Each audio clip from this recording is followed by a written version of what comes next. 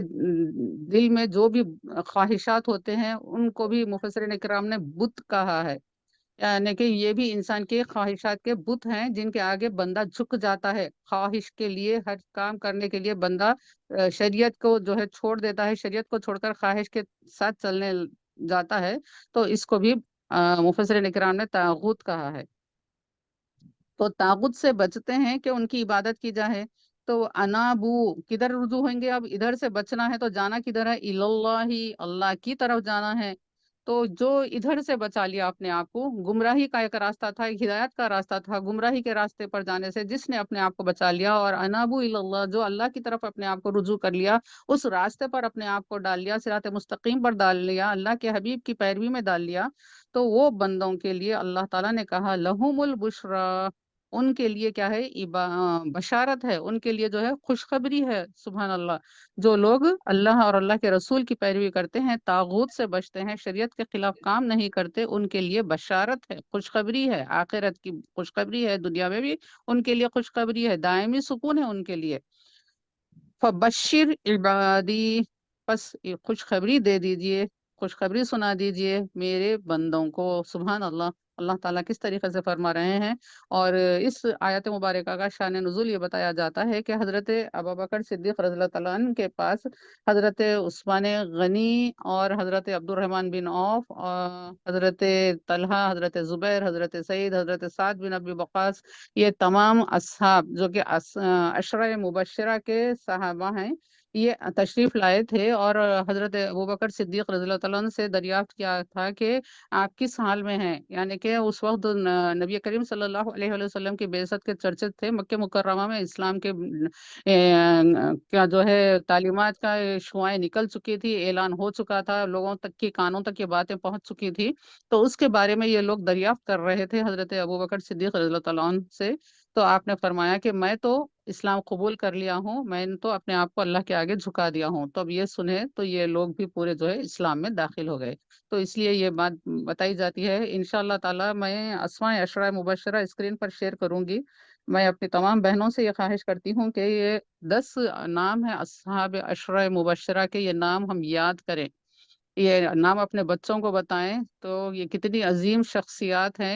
ان کے نام ہم یاد رکھیں، انشاءاللہ تعالیٰ ان کی برکتیں رہیں گی۔ جیسے کہ یہ بات ہے کہ ایک طرف سے ہم کو بچنا ہے، یہ دنیا کے جو فتنے ہیں اس سے بچنا ہے، تو ہم کو کدھر رجوع ہونا ہے؟ اللہ کی طرف رجوع ہونا ہے، اللہ والوں کی طرف رجوع ہونا ہے، اللہ کے حبیب کی طرف رجوع ہونا ہے، اللہ والوں کی طرف رجوع ہونا ہے۔ تو پھر یہ اللہ والے ہیں جن کے تذکرے ہمارے لیے ایمان کو قوت دیتے ہیں، ہم کو عمل کے لیے ہمارے خون میں حرارت پیدا کرتے ہیں، ہمت دیتے ہیں، حوصلہ بڑھاتے ہیں، اور یہ ہمت دیتے ہیں کہ طاغوت سے تم اس طریقے سے بچ سکتے ہو، برائیوں سے اس طریقے سے بچ سکتے ہو، نفس کی خواہشات سے تم بچ سکتے ہو۔ تو یہ بزرگوں کے تذکرے ہمارے پاس رہنا چاہیے، ہم کو ان سے محبت ہو جانا چاہیے، جس طریقے سے ہم کو اپنے آبا و اجداد سے ہے کہ ہم بڑے اپنے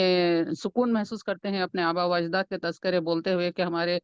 والد ایسے تھے، ہمارے دادا ایسے تھے، جب ان کے پاس علم ہے تو علم کے بارے میں، دولت ہے تو دولت کے بارے میں کچھ، اور ان کا عمل ہے تو اس کے بارے میں بتاتے ہوئے انسان اپنے آپ میں جو ہے خوشی محسوس کرتا ہے۔ تو اس طریقے سے اس سے زیادہ، اس سے زیادہ، اس سے زیادہ